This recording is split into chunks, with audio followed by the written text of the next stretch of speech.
na ako'y kachat gahapon na siya may nag-una og hatag og PM, nag-PM.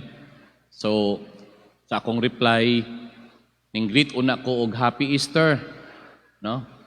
Ingon siya nga, salamat Father, pero late naman na nga greeting. Ingon ko nga nung malate man. Ingon siya, di ba Sunday? Sunday?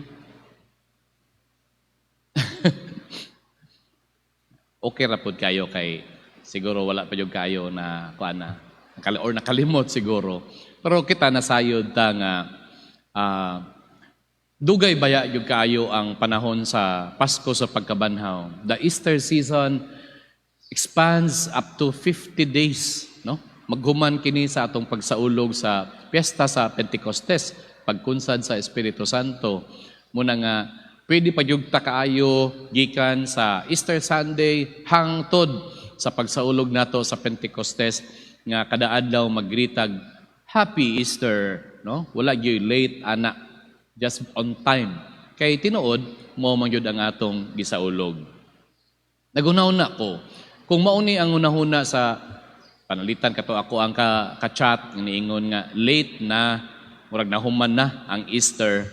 I think murag maupod ang unahuna ni Pedro og sa mga tinun-an human nga ilang nabalitaan nga lagi na ay mga taho matud pa nga nabanhaw ug ang pipila kanila nakadungog nga nakakita mismo nga si Jesus nagpakita diha kanila.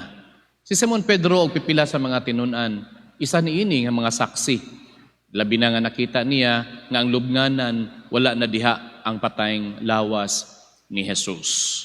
And so, siguro makaingon sila, wala na. Kay di man kayo po nila makita piminti si Jesus. Magpakitag kalit, mawala man po gidayon. So, unsa na lang kinabuhi. So, it was like, alang nila, siguro, it is time to like, kanabitang phrase nga we are very familiar during the lockdowns, no? Kanang gitawag nga kanang new normal. Pero sa ilaha, back to normal. Pero di man yun siguro ingon nga ilaha nang totally abandon ang ilahang pagkatinunan, ila nang kalimtan o gibaliwala ang misyon nga gisangon ni Jesus kanila samtang buhi pa siya. It is not total abandonment sa ilahang misyon. I think siguro normal lang that they have also to attend to their basic needs. Mao nga sa ila siguro hunahuna, tara managat ta. Unsa may kauno nato o magsige lang tagtapok-tapok diri, no? Maghulat kung kano sa amo abot si Jesus. And so it is just very practical, igo rabod, sakto rabod nga mabalik sila sa ilahang kanhing mga ginabuhat, ang pagpanagat. But then, dito nato nakita, kini very symbolic. Diri maayo kayo si San Juan, sulat sa iyahang ebanghelyo. Matud pa, nga all by themselves, pila sila ka tinunan? 7, no? 7 ra sila ka tinunan dihang tungura.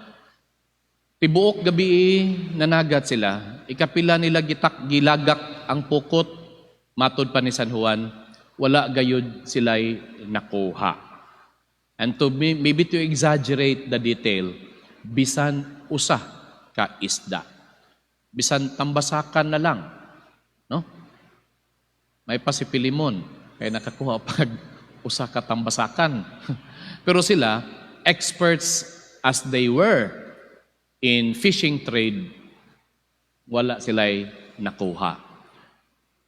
Matod pa sa taho ni San Juan, sa dihang kadlawon na, sa dihang pagsubang na sa adlaw, no? Muning kadlawon na, nakita nila si Jesus, apan wala siya mailhi nga siya si Jesus.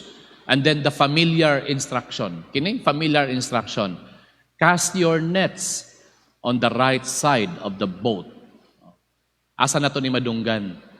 Diri gyapong bahina sa ebanghelyo ni San Juan nga sa dihang gitawag ni Jesus si Pedro og iyang igsuon nga si Andres sa unang higayon sa iyang pagpanawag nga mahimong iyang mga tinun-an.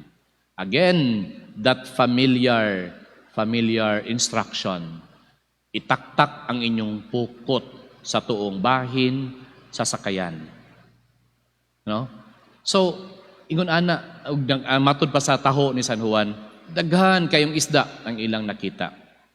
Mga igsuon, as I have said, this is symbolic nga nagpasabot nga sa ilaha lang kaugalingon nga pagpaningkamot, zero, empty-handed, wala sila'y nakuha.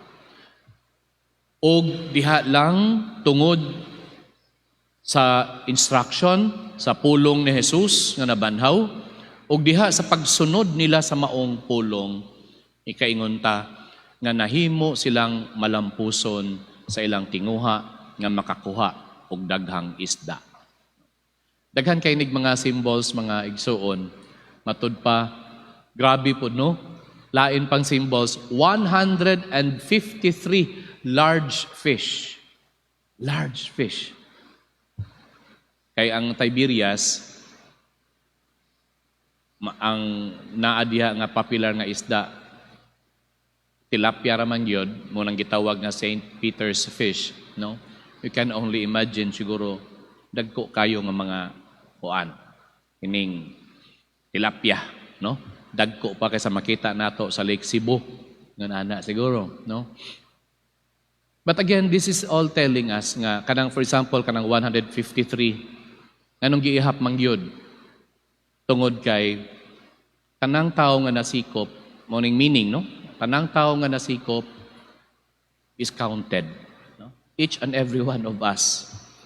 Mahinungdanon ta sa simbahan nga mao ang sakayan. No? Symbolized by the boat. Nga matag usa, gidala ngadto sa lapyahan, giihap, importante ang matag usa sa maong misyon. O mga igsuon, nindot kayo nga makita nato for us to really realize that by our own effort, sama sa mga pagpaningkamot sa mga tinun-an, dili igo. It is not enough. It is always important for the missionaries to listen, to always pagpaningkamot na abagyod ang Ginoo, asa man ang Ginoo dinhi. Katuwa man gyud nila mailhan pa si Jesus pantaod-taod sa dihang nakakuha na sila daghan, ingon makaingon si Juan. Ang Ginoo di ay kadto. It is the Lord. Mauna ang kanang coat of arms o motto ni Cardinal Chito Tagle, no? Dominus est. It is the Lord. Sa pagpangita, pag-train sa atong mga mata, sa pagpangita sa Ginoo, sa matag unsang bahin sa ato ang mga kasinatian sa adlaw-adlaw. Kay diha lamang kaniya magmalampuson kita sa atong mga ginbuhaton. Mga igsuon, nindot kayo nga sa pagpadayon nato sa pagpamalandong o sa ulog nining Pasko sa pagkabanhaw sa atong Ginoo. Atong pangayoon sa Ginoo ang maong grasya nga kita motubo diha, no? I-train nato kanunay ang atong kaugalingon. Motubo kita sa pagpangita kaniya. Ug nga sa pagpangita, pagkakaplag kaniya sa ato ang mga kasinatian, makaingon kita ang bugtong makahatag o kalampusan sa ato ang magibuhat, mao lamang ang pagsunod sa iyahang mga pulong. Amen.